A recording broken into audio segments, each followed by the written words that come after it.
Look, this has been going on from the left to the right. This instance, this guy was a psycho, of course, and our hearts go out to the Shapiro family on this. But they got to tone it down too. I mean, every action Josh Shapiro has taken so far against the president has either been a lawsuit or a falsehood, and that's not helpful either.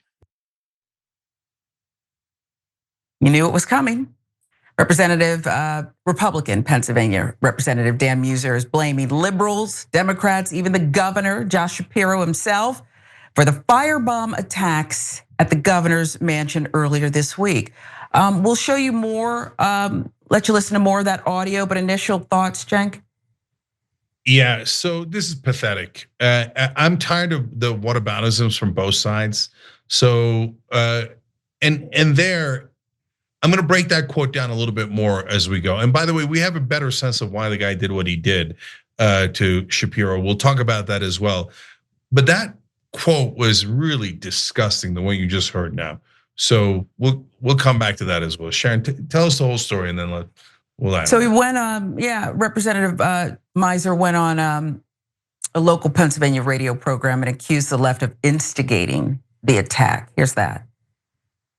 Just on the whole thing with the governor's office yesterday being attacked or on Passover, which was horrible. Yeah. Absolutely awful. It needs to be condemned. But what just kills me, and I hate to have to go back to this, but there's been so many Tesla dealerships firebombed. There was a firebomb GOP headquarters out west. And then meanwhile, you got those on the left, continuing to make kind of violent type of hostile commentary.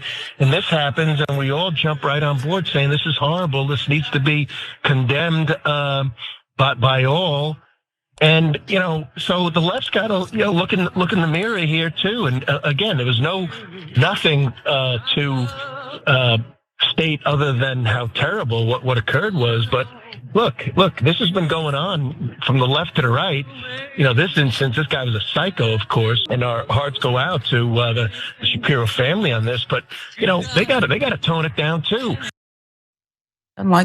Seemed like the hearts are going out at all. At this point, host of the show, Bob Cordero, jumped in, stated that Shapiro was one of the amen chorus for the Democratic lunatics. Reaction Josh Shapiro has taken so far against the president has either been a lawsuit or a falsehood.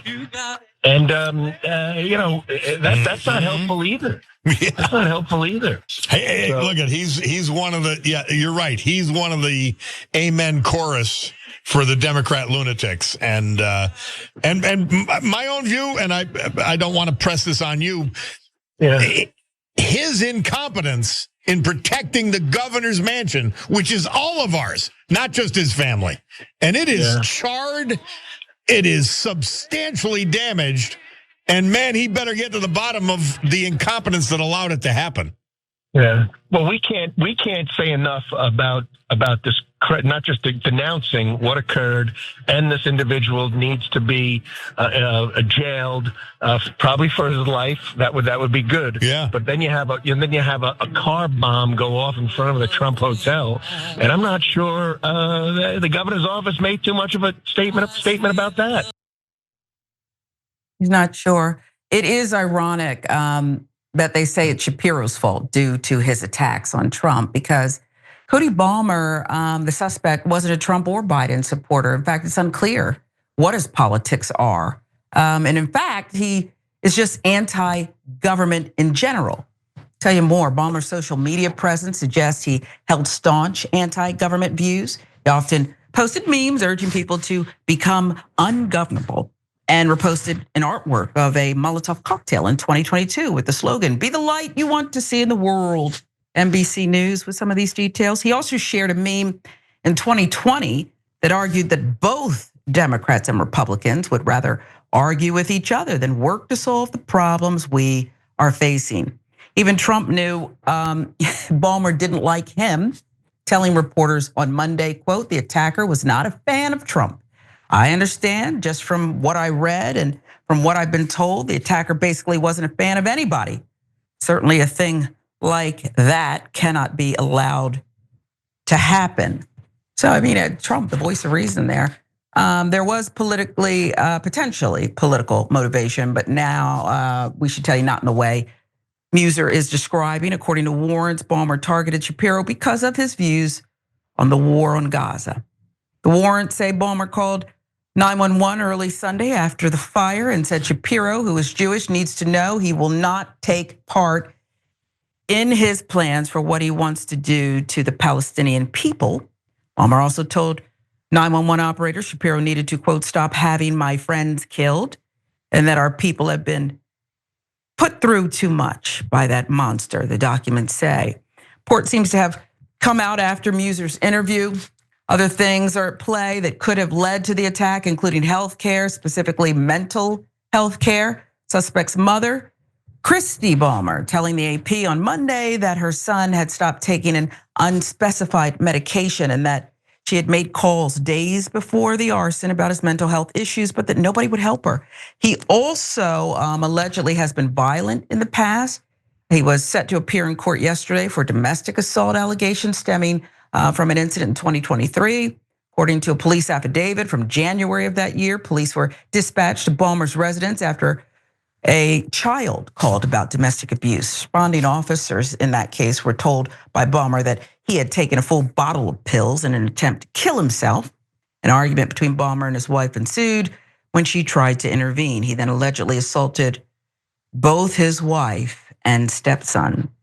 But it couldn't be mental health care and the system potentially failing this man, leading him to act this way. Of course not. It's got to be the Democrats' fault. It's just this is so sick that this is where we are. Spin, lie, co-op, whatever it is. It's sick. We can't even agree on this. Yeah. So first on Ballmer real quick. So obviously the guy has significant mental health problems, be the light you want him to be in the world in a Molotov cocktail, and he actually did do it, right? He actually lit the place on fire and attacking his own family, etc. So that's the main reason why this happened, and you can't expect folks like that to make sense. So when he says he will not take part in Shapiro's plans for what he wants to do to the Palestinian people, Shapiro's the governor of Pennsylvania. He doesn't have any plans for the Palestinian people. So like that just doesn't make any sense at all. So it's a disgusting attack, irrational, of course, as always. So now when you get to the Republican reaction there, are there no bounds of decency, right? So like it's not hard to call out the assassination attempts on Trump. Those are terrible, right? The car bomb there, and I've called out the people lighting the Teslas on fire, etc. That's not hard at all. You just do it, you say it, and that's it, period, right? But no, they can't do it for their own side. So their own side, oh gee, like if you watch that, if you listen to that radio show, you would have thought that only Democrats are doing violent attacks in America for political reasons. Are you kidding me? After Trump supporters sent pipe bombs to all of his political opponents, after Nancy Pelosi's husband got his head smashed in with a hammer, and then Trump and all those guys made jokes about it, ha ha ha, right? That's not funny, that's not even remotely funny. And after January 6th, a spectacular case of political violence, and we can go on and on and on. But my point isn't, oh, they're worse. My point is we've all got to unite together to stop this madness, and all the shows and all the politicians have to say the same thing, that violence is not the answer, and blaming the other side and going tit for tat back and forth every time is not at all productive. And it's also morally disgusting. I mean, look, I'm gonna go back to these quotes from these guys. So the Republican congressman there saying, I mean, every action Josh Shapiro has taken so far against the president has either been a lawsuit or a falsehood. And that's not helpful either. That's not helpful either. What does that mean in the context of his house and his family being attacked? That he had it coming? Because, oh, well, he filed lawsuits against Donald Trump. Well, that's not helpful, so I can understand why someone would want to burn his family alive. I mean, that seems to be the implication, seems to be the clear implication. And then even worse is that lunatic right-wing radio host jumping in, oh yeah, he's part of the lunatic left. Okay, what does that mean? That he deserved it? And talking about how the Democrats are the violent ones, et cetera, et cetera. You heard all the obnoxious, ridiculous things he said. No one deserves political violence, Republican or Democrat. And then blaming the person who got attacked is both irrational and immoral. And then the cherry on top was him saying, oh, he couldn't even protect the governor's mansion. What the hell is he supposed to do? Wake up in the middle of the night. The guy gets past the security guards, he climbs the fence, and the governor was supposed to have some sort of was the governor supposed to be Batman? And we were supposed to suss that out, go grab the Molotov cocktail out of his hand, pow, punch him in the face. What is this? You're gonna blame the guy for someone attacking him and trying to burn his family down? Nah, it's disgusting, totally disgusting.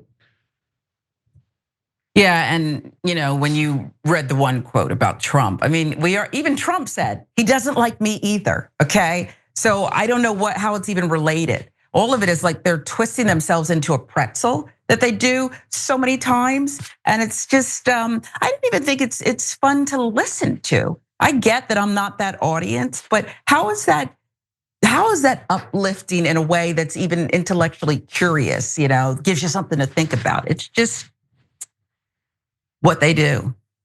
Yeah, that's gross. Every time you ring the bell below, an angel gets his wings. Totally not true, but it does keep you updated on our live shows.